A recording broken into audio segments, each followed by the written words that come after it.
महिला जेलर हूँ। आखिर वहाँ रोज रात को मुजरिम औरतों को अंधेरे कमरे में देसी घी क्यों दिया जाता है? ये एक परेशान करने वाला सवाल है। इस राज को जानकर आपके भी रोंगटे खड़े हो जाएंगे। मुंबई जेल का एक खौफनाक वाकया। ये रात एक डरावनी रात थी जब हमारे घर में अचानक से दरवाजे पर दस्तक हुई। सब घर वाले शहर से बाहर शादी में गए हुए थे और मैं इस वजह से नहीं जा सकी थी क्योंकि मेरे एनुअल एग्ज़ाम चल रहे थे। माँ ने नौकरानी को कह दिया था कि मेरे साथ यहाँ 2 से 3 दिन रह ले, मगर अचानक शाम को ही नौकरानी के बच्चे की तबीयत खराब हो गई तो उस बेचारी को जाना पड़ा। मैंने दरवाजे और खिड़कियाँ अच्छी तरह से बंद कर लिए थे और आराम से सो गई। जब अचानक दरवाजे पर दस्तक हुई, मेरी नींद खुल गई और मैं घबरा कर उठी और मैंने सोचा कि इतनी रात को कौन आएगा। मैं पहले तो डर गई कि रात के इस वक्त कौन आया है।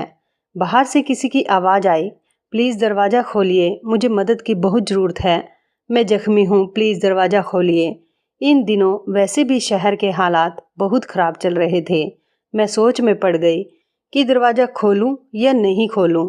इस बार फिर से एक औरत की आवाज़ आई, प्लीज़ दरवाज़ा खोल दीजिए वरना वो मेरी जान ले लेंगे। मैं किसी को मुसीबत में नहीं देख सकती थी, इसलिए मैंने फ़ैसला किया कि दरवाज़ा खोल देती हूँ, क्या पता किसी को मेरी मदद की ज़रूरत हो। मैंने दरवाज़ा खोला तो बाहर एक औरत खड़ी हुई थी और मुझे देखकर जल्दी से अंदर आ गई और दरवाजे को बंद कर दिया। मैंने ध्यान से उसको देखा तो वह लगभग 30 साल की एक खूबसूरत जवान सी लड़की थी। उस वक्त उजड़े हुए हालातों में बेचारी बहुत ही परेशान लग रही थी। उसकी हालत बहुत गंभीर थी। उसकी गंभीरता उसकी खूबसूरती को छिपा रही थी। माथे पर खून लगा हुआ था। वह बहुत बुरी तरह से जख्मी हो गई थी। अभी मैं उसको देख ही रही थी कि अचानक से पुलिस के सायरन बजने लगे। मैंने चौंक कर उसको देखा। मुझे कुछ गलत होने का एहसास हुआ, जैसे मैंने कुछ गलत कर दिया हो। वो कहने लगी, मुझे कहीं छुपा दो, पुलिस मेरे पीछे है, प्लीज़ मेरी मदद करो। मैं सोच में पड़ गई।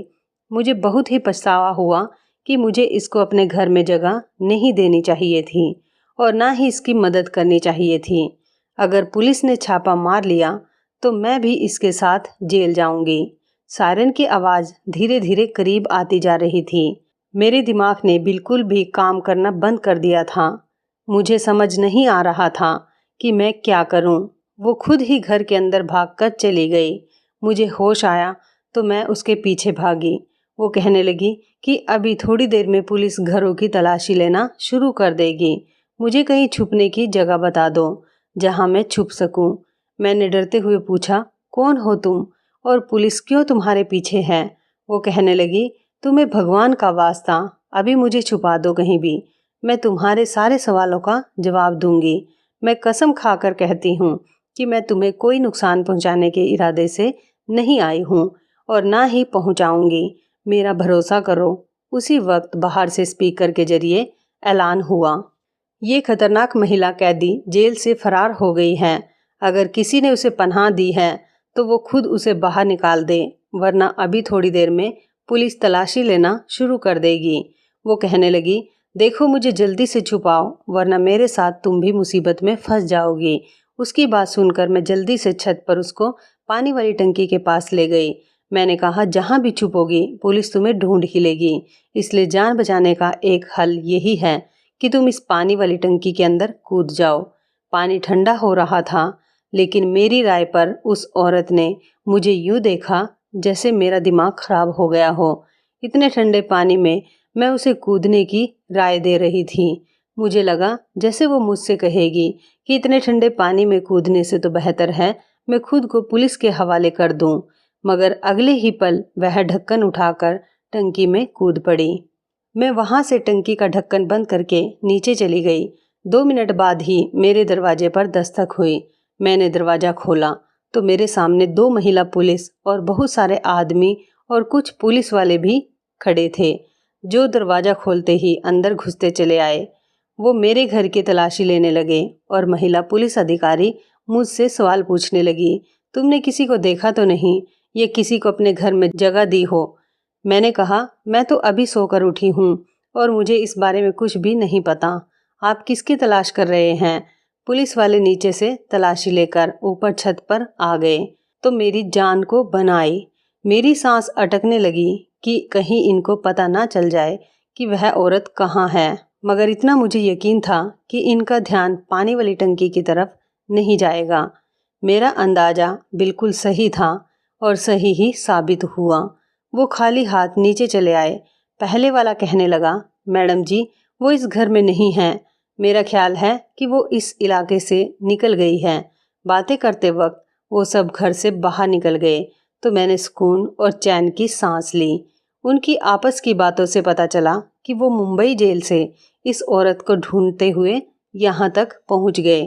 पुलिस वालों के जाने के कुछ ही मिनट में मैं जल्दी से ऊपर गई और टंकी का ढक्कन हटाकर उसे बाहर निकाला। ठंडे पानी की वजह से वो थर थर काँप रही थी। अगर मैं 10 मिनट और वहाँ नहीं जाती तो शायद उसको मरा हुआ पाती। मैं उसे नीचे ले आई और उसको हीटर के पास बैठा दिया।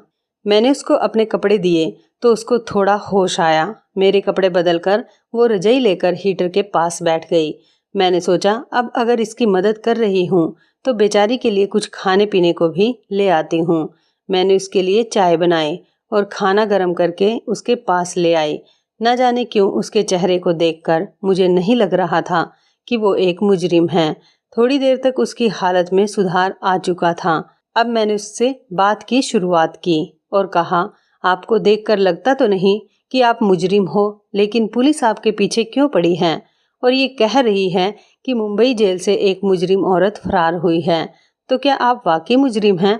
मेरा सवाल सुनकर उसने गहरी सांस भरी और कहने लगी, तुम्हारा अंदाजा बिल्कुल ठीक है।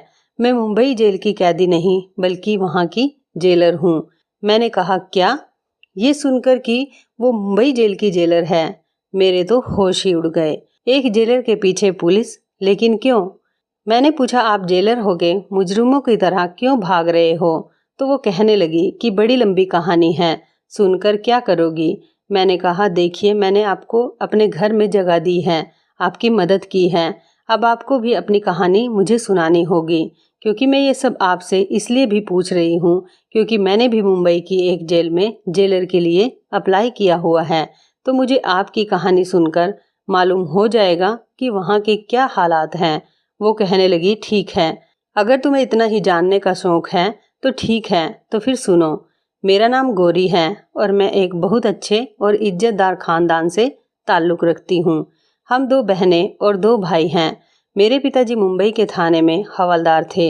मेरे पिताजी ने बचपन से ही हमें सच्चाई और ईमानदारी का सबक पढ़ाया था और यही समझाया था कि अपने काम से हमेशा वफादार रहना चाहिए, चाहे काम कितना ही मामूली क्यों ना हो और रुतबा चाहे छोटा मिले या बड़ा। कभी भी अपने ईमान का सौदा मत करना। मेरे पिताजी एक सच्चे और ईमानदार हवलदार थे। अपनी सारी जिंदगी नौकरी के दौरान उन्होंने कभी भी 1 रुपए की भी रिश्वत लेना गवारा नहीं समझा। पिताजी के साथ के दोस्तों ने अपने घर पक्के कर लिए और अच्छी जिंदगी गुजारने लगे थे, मगर हमारा गुजारा गरीबी के कारण मुश्किल से ही हो रहा था। मैं पिताजी की बहुत लाडली बेटी थी, इसलिए अक्सर घर के हालात से तंग आकर मैं भी उनसे कहती थी कि पिताजी, आप अपने साथ के लोगों को ही देख लीजिए, उन्होंने किस कदर तरक्की कर ली है, उनसे ही कुछ सीख लीजिए। उन लोगों के घरों में सब तरह के ऐशो आराम हैं। लोगों के घर रोजाना अच्छे अच्छे पकवान बनते हैं और हमारे यहाँ वही रूखी सूखी, और हम लोग तो दिवाली पर भी अच्छे पकवान नहीं बना पाते। हमें तो कुछ अच्छा देखने को भी नहीं मिलता, खाना तो दूर की बात है। उनके बच्चे कितने अच्छे स्कूल और कॉलेज में पढ़ते हैं और हम लोग तो सरकारी स्कूल में जाते हैं। बाद में हमें नौकरी भी वैसी ही मिलेगी, कोई भी छोटे से क्लर्क जैसी। पिताजी हंसकर कहते, बिटिया रानी, तू फिक्र ना कर, तेरे भाग्य में बहुत बड़ी और ऊंची नौकरी है।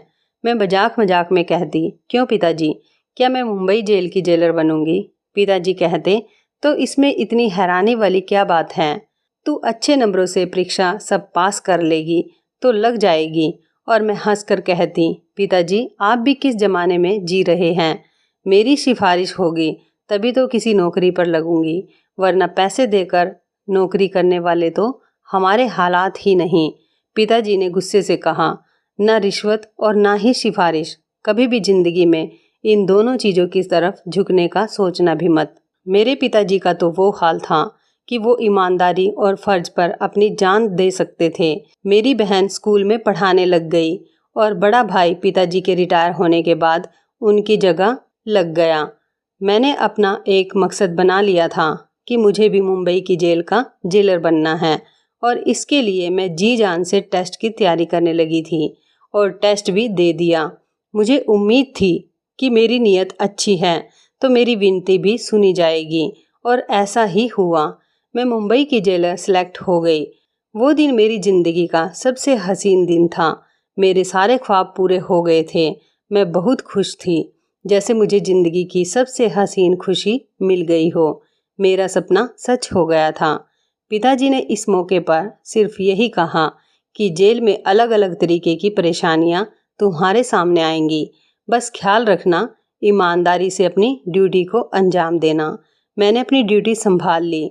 मुंबई जेल एक बड़ी जेल थी और औरतों की एक बड़ी तादाद वहाँ पर कैद थी। शुरू शुरू के दिन थे और मुझे बहुत अच्छा लग रहा था, जैसे मेरे पास एक पावर थी।